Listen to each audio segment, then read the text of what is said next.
In the summer of 2017, I was operating a small private investigation firm in Chicago, handling high-stakes corporate fraud cases for logistics companies.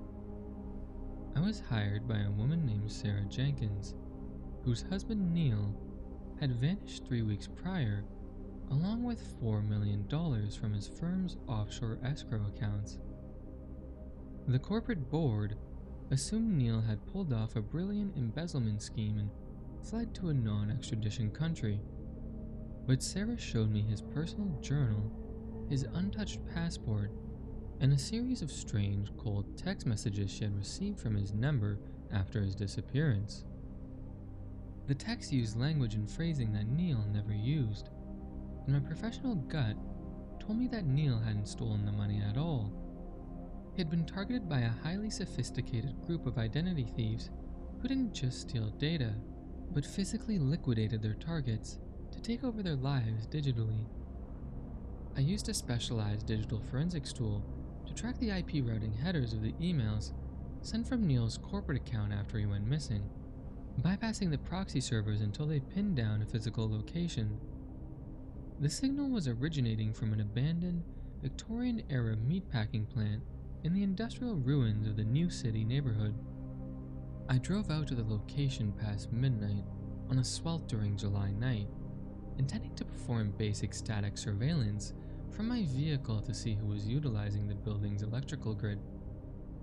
The vast brick structure was a crumbling monolithic ruin, surrounded by a rusted chain-link fence, but I noticed a brand new, heavy-duty security wire running from a nearby utility pole directly into a side basement window. Realizing that an active cyber operation was running inside a condemned slaughterhouse, I grabbed my gear, bypassed the fence through a cut in the link, and slipped through a broken basement window. The air inside was freezing cold, an artificial chill created by several massive, humming portable air conditioning units that had been jury-rigged into the ancient brickwork. I navigated through the darkness, following the thick black extension cords along the damp floor, until I reached a massive, vaulted room that used to be a livestock killing floor.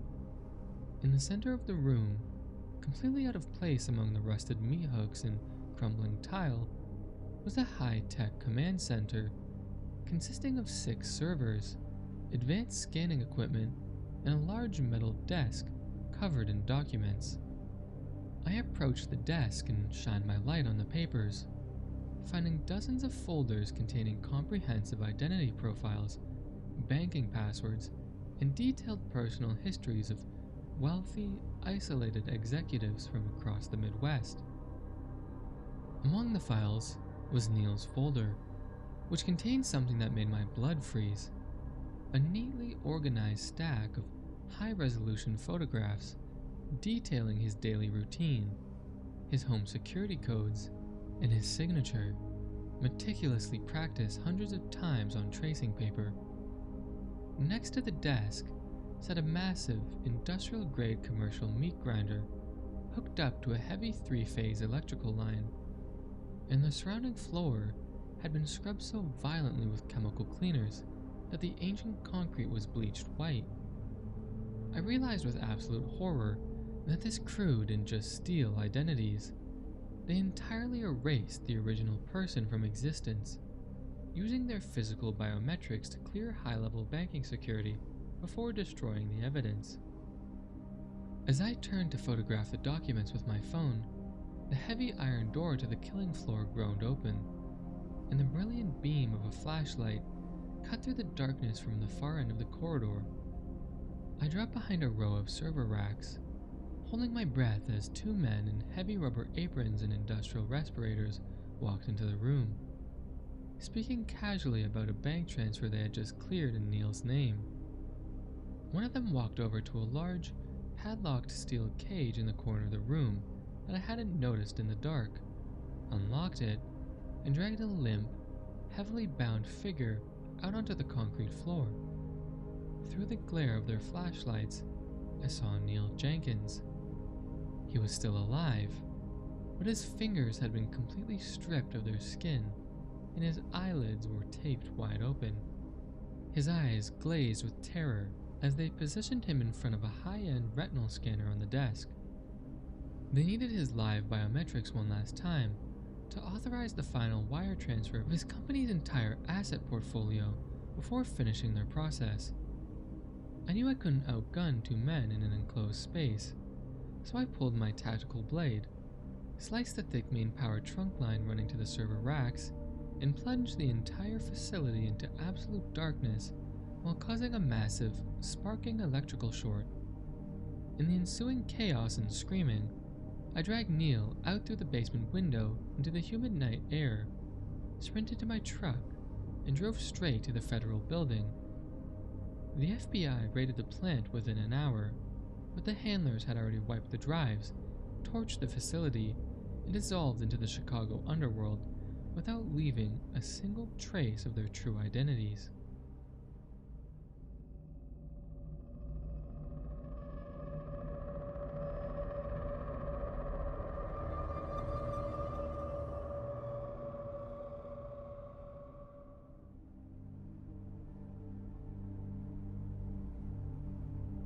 I spent the spring of 2021 working a high-end domestic surveillance contract in Miami, Florida, dealing with a case that completely redefined my understanding of human malice. A young woman named Valeria Cruz hired me because she was convinced that someone was entering her historic 1920s Art Deco home while she was at work and while she was sleeping. She had checked her commercial home security cameras repeatedly, but they never showed any signs of forced entry. Yet she would wake up with her furniture subtly shifted, her clothes rearranged in her closet, and a persistent metallic taste in her mouth. The local police told her she was experiencing sleepwalking or a psychiatric episode, but when I did a physical sweep of her home, I noticed that the interior walls of her master bedroom were completely inconsistent with the external structural dimensions of the house. The property had been remodeled multiple times over the past 90 years, creating large, dead architectural voids between the original lath and plaster walls and the modern drywall additions. I decided to install 4 completely independent, air-gapped hidden cameras that ran on local SD cards, entirely separate from her vulnerable home Wi-Fi network, and set up a static surveillance post in an unmarked utility van down the block. On the third night of surveillance, around 2:30 in the morning, I was watching the live local feed from the hidden camera tucked in a decorative molding above her bed. Valeria was sound asleep when a seamless 3-foot section of the wood paneling inside her walk-in closet slowly slid inward without a sound, revealing a pitch-black cavity within the wall structure. A man slid out of the void like a shadow. He was incredibly thin, completely naked except for a pair of dirty shorts, and his skin was deathly pale from prolonged lack of sunlight. He walked with a strange, silent, hunched gait over to her sleeping form, pulled a small glass vial and a syringe from his pocket, and meticulously injected something into the fleshy part of her shoulder. I realized he was administering a regular dose of a heavy surgical paralytic to ensure she couldn't wake up or move, while he spent the next 2 hours sitting on the edge of her bed, stroking her hair and whispering into her ear. My adrenaline spiked violently, and I threw open the van doors, sprinting down the silent, palm-lined street toward her house with my service weapon drawn. I had a copy of her front door key, so I let myself in as quietly as possible, slipping through the dark living room and advancing up the stairs toward the master bedroom. As I reached the top landing, a floorboard groaned slightly under my weight, and the heavy silence of the house was instantly broken up by a sharp, indrawn breath from the bedroom. I burst through the bedroom door with my tactical flashlight, but the room was empty. Valeria was lying motionless on the bed, her eyes wide open and tracking me in absolute paralyzed terror, unable to speak or move a muscle due to the drug. The closet door was wide open, and the secret wall panel was slightly ajar, revealing the dark, narrow passage leading into the structural skeleton of the house. I pulled the panel open fully and shined my light into the void, finding a narrow, dust-covered crawl space that ran the entire perimeter of the upper floor, completely insulated from the outside world. The space was filled with hundreds of candid photographs of Valeria taken from small peepholes drilled through the drywall, along with stolen items of her clothing, a makeshift bedding area, and jars of her hair. Suddenly, I heard a rapid, frantic scratching noise coming from the darkness further down the crawl space, followed by a violent thud as the man scrambled toward an exit point near the attic stairs. I crawled in after him, the space so tight my shoulders scraped the wooden studs, but as I reached the attic hatch, he dropped down from the ceiling behind me, slamming the heavy wooden hatch shut and locking it from the outside. I was trapped in the suffocating heat of the wall void for 20 minutes while he cleaned out Valeria's safe and fled into the Miami night. The police found his fingerprints matched those of a fugitive wanted for 3 unsolved homicides in Georgia, a man who had been living inside the walls of Valeria's home for over 14 months without her ever knowing.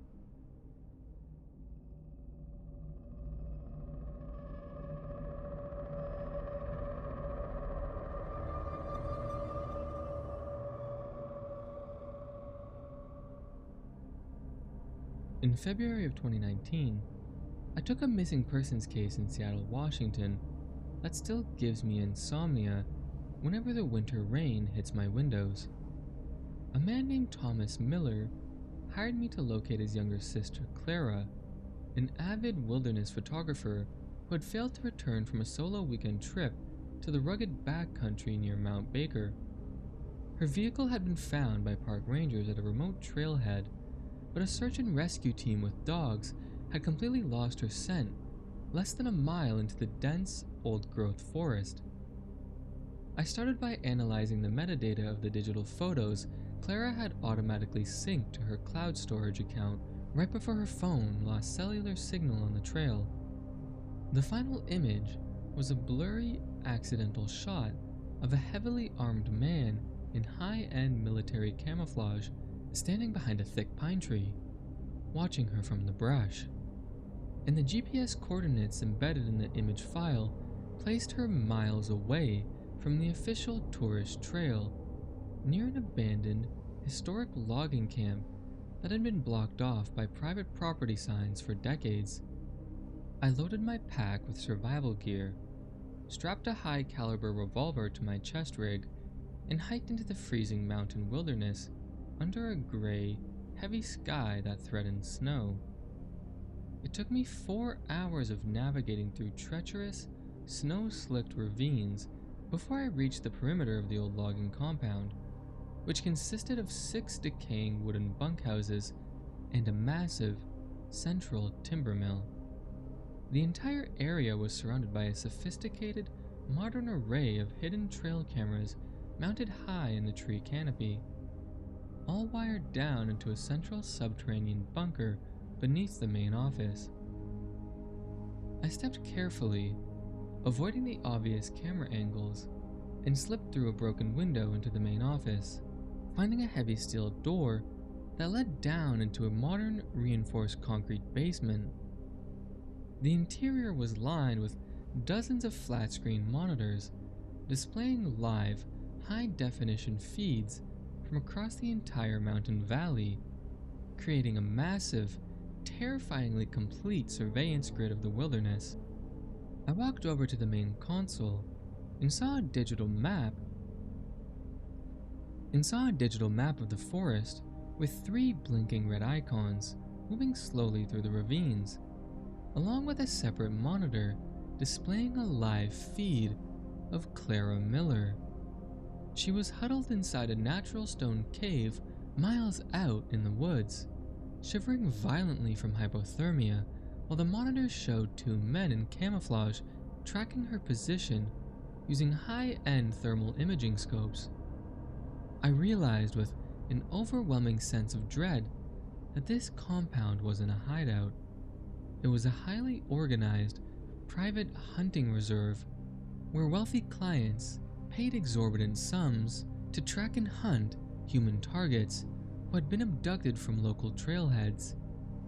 On the desk sat a ledger containing the name of past participants, including several prominent local figures, along with the specific dates their targets had been harvested and the trophies collected from each hunt.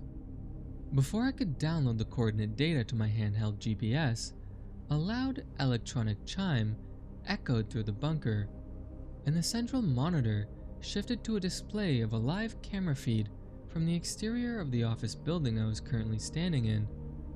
A third hunter, wearing a heavy ballistic vest and carrying a silenced semi-automatic rifle, was standing right outside the door, staring directly into the lens of the hidden camera with a cold, anticipating grin.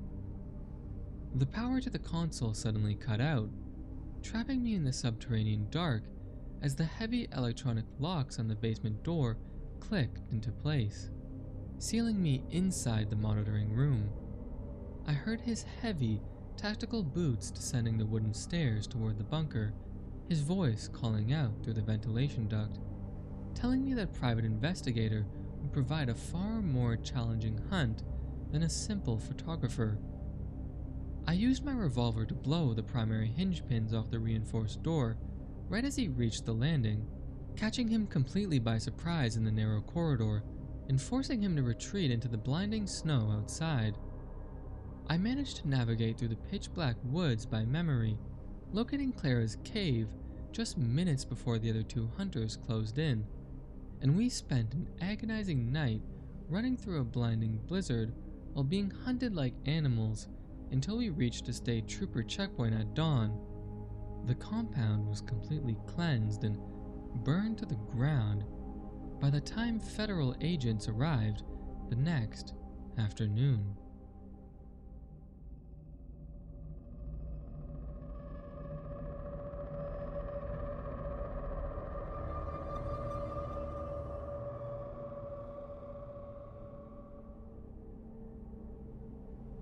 I was running a specialized digital and physical surveillance consultancy out of Austin, Texas in the fall of 2023, when I took a case that almost cost me my life.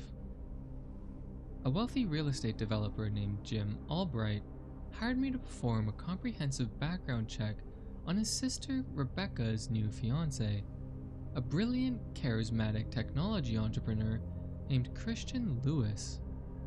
Jim's suspicions were raised when Christian insisted on a completely private, isolated wedding at a newly constructed high-tech luxury ranch house he had purchased deep in the Texas Hill Country, completely cut off from external vendors or guests.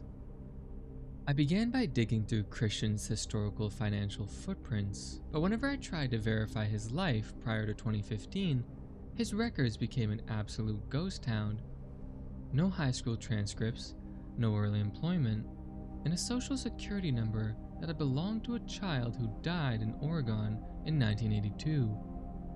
I realized Christian Lewis was an entirely fabricated identity, and when I ran his facial biometrics against an international fugitive database, his real name came up as a calculated sociopath wanted for 3 insurance fraud homicides across the Midwest, each involving a wealthy bride who died in a tragic domestic accident within weeks of the wedding.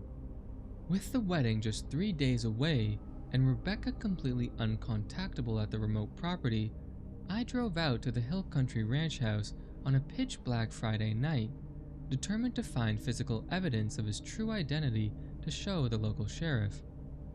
The house was a massive, architectural marvel of concrete and glass, completely isolated on a high ridge surrounded by miles of cedar brush and locked gates. Christian's luxury vehicle wasn't in the driveway, and the entire house was dark, suggesting he had gone into town for supplies and left Rebecca alone. I bypassed the perimeter fence, approached the rear glass patio doors, and used a specialized electronic bypass tool to trick the high-end smart lock system into thinking a valid key fob was present. The heavy door clicked open, and I stepped into the silent, cold interior, the air smelling strongly of fresh paint and expensive leather.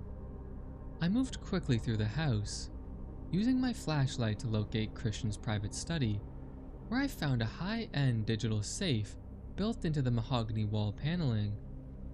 I used a digital brute force analyzer on the safe's electronic keypad, and after 10 agonizing minutes, the heavy steel mechanism retracted, revealing a collection of foreign passports, multiple vials of liquid insulin, and a detailed handwritten timeline for the upcoming week. The final entry in the journal was dated for the night of the wedding, detailing a precise plan to stage a fatal slip-and-fall accident for Rebecca in the home's deep, concrete infinity pool after administering a paralytic dose of the insulin. My hand shook as I pulled my phone out to record the pages, but the quiet of the house was suddenly shattered by the deep, heavy thud of the front door closing, followed by the electronic chime of the security system arming itself.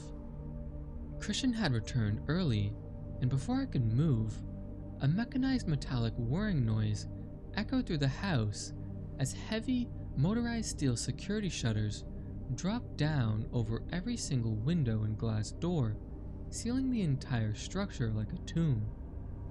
The overhead lights didn't turn on, but the home's integrated smart speakers came alive, Christian's smooth, terrifyingly calm voice broadcasting into the dark study from the living room. He told me that his home network automatically logged every unauthorized electronic bypass, and that he had been watching my progress through the study's hidden security cameras from his phone while sitting in his car down the lane. I heard his heavy, measured footsteps echoing on the polished concrete floors as he advanced towards the study, a metallic clicking sound indicating he was carrying a heavy-duty nail gun used for the ranch's construction. The smart system began systematically locking the internal doors room by room, forcing me into a claustrophobic trap as I scrambled through a maintenance access panel into the home's central HVAC utility closet. I spent 2 hours playing a deadly game of cat and mouse inside the dark, echoing vents of that smart house while Christian methodically hunted me, using his phone to vent toxic pool-clearing chlorine gas into the ventilation shafts to force me out. I finally managed to use my heavy tactical flashlight to smash through the master control panel in the utility room, causing a massive system-wide short that forced the electronic emergency exits to release, allowing me to drag Rebecca from her locked bedroom and escape into the brush just as Christian opened fire. He fled into the dark hills before the Texas Rangers surrounded the property, and he remains one of the most dangerous unidentified fugitives in the country.